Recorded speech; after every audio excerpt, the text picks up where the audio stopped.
ಸಿದ್ದರಾಮಯ್ಯ ಸರ್ಕಾರದ ಸಚಿವರು ಸುದ್ದಿಗೋಷ್ಠಿಯನ್ನ ಮಾಡಿ ಆರ್ ಅಶೋಕ್ ಅವರ ವಿರುದ್ಧ ಭೂ ಹಗರಣದ ಆರೋಪವನ್ನ ಮಾಡಿದ್ದಾರೆ. ಸಚಿವ ಎಚ್.ಕೆ. ಪಾಟೀಲ್ ಕೂಡ ಮಾತನಾಡಿದ್ರು. ನೋಡೋಣ ಬನ್ನಿ. ನಾಯಕರ ಹೇಳಿಕೆಗಳು ಕಳೆದ 2 ದಿವಸದಲ್ಲಿ ನಾವು ಗಮನಿಸಿದ್ರೆ ಆಶ್ಚರ್ಯ ಅನಿಸುತ್ತೆ. ಯಾರು ಸರ್ಕಾರಿ ಜಮೀನನ್ನು BDA ಜಮೀನನ್ನು ತಾವಿಟ್ಕೊಂಡು 30 ವರ್ಷಗಳ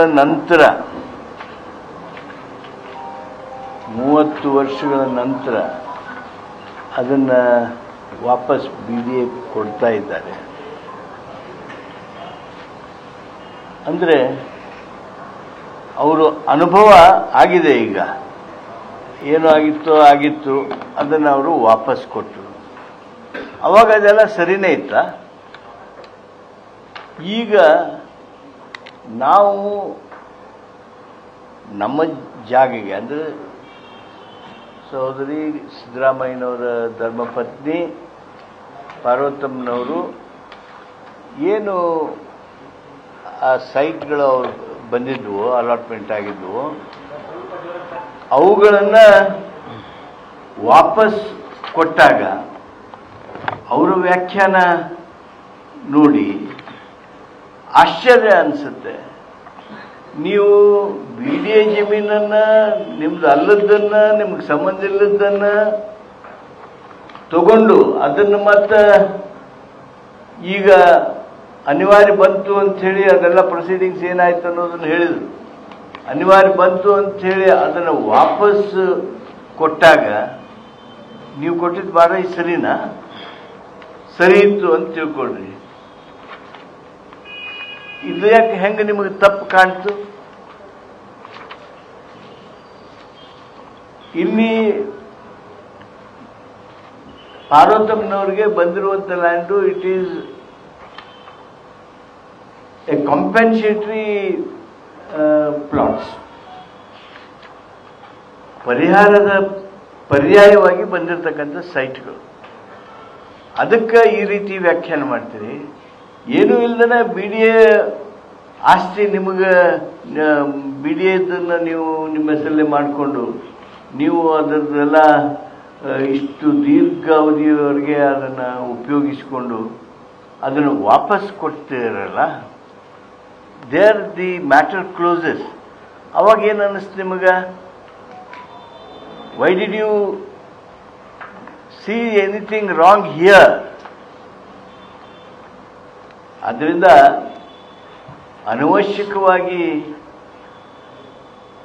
ತಪ್ಪು ಹೇರೋದು, ಜನರ ಮನಸ್ಸಿನಲ್ಲಿ ಸಂಶಯ ಸೃಷ್ಟಿ ಮಾಡೋದನ್ನು ಬಿಡ್ರಿ. ನೀವು 1978ರಿಂದ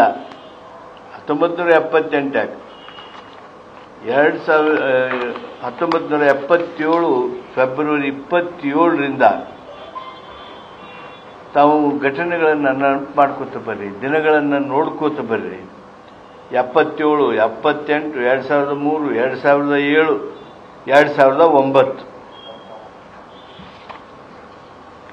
ಆಮೇಲೆ ನೀವು ಕೊಟ್ಟಿರ್ತಕ್ಕಂಥ ಗಿಫ್ಟ್, ರಿಟರ್ನ್ ಆಫ್ ಗಿಫ್ಟ್ ಏನಿದೆ, ಆ ರಿಟರ್ನ್ ಆಫ್ ಗಿಫ್ಟ್ ಈ ಎಲ್ಲ ತಾರೀಖುಗಳನ್ನು ನೋಡ್ರಿ.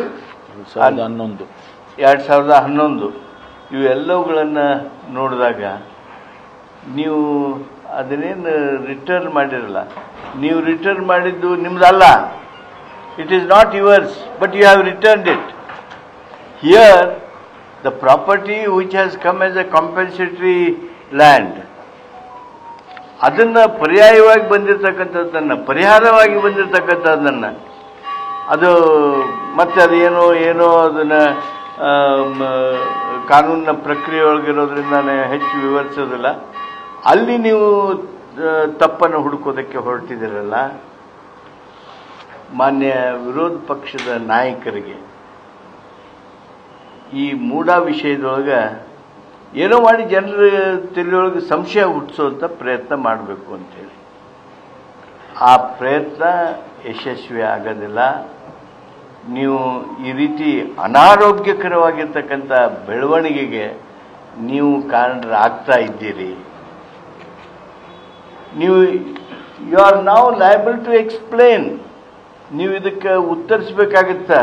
ನಾವು ನಿಮಗೆ ತಾರೀಖು ಹೇಳ್ತೀವಿ, 24/2/1977, 27/2/1977, 31/8/1978, 26/2/2003, 12/11/2007, 16/10/2009, ಆಮೇಲೆ 2011. ಈ ತಾರೀಖುಗಳಲ್ಲಿ ಆಗಿರ್ತಕ್ಕಂಥ ಏನು ನಿಮ್ಮ ಟ್ರಾನ್ಸಾಕ್ಷನ್ ಐತಲ್ಲ, ಇದರ ಸಂಪೂರ್ಣವಾಗಿರ್ತಕ್ಕಂಥ ವಿವರವನ್ನು ಕೊಡಬೇಕಾದದ್ದು ನಿಮ್ಮ ಜವಾಬ್ದಾರಿ. ಅನವಶ್ಯಕ ಜನರ ಮನಸ್ಸಿನಲ್ಲಿ ಸಂಶಯ ಸೃಷ್ಟಿ ಮಾಡುವಂಥ ಹೇಳಿಕೆಗಳು ಅನಾರೋಗ್ಯಕರವಾದದ್ದು. ಇದು ಸರಿಯಾದ ನಡವಳಿಕೆ ಅಲ್ಲ. ಮಾನ್ಯ ಕಂದಾಯ ಸಚಿವರು ನ್ಯೂಸ್ ಫಸ್ಟ್ ನಿರ್ಭೀತಿಯಿಂದ ನಿಮ್ಮ ಪರವಾಗಿ.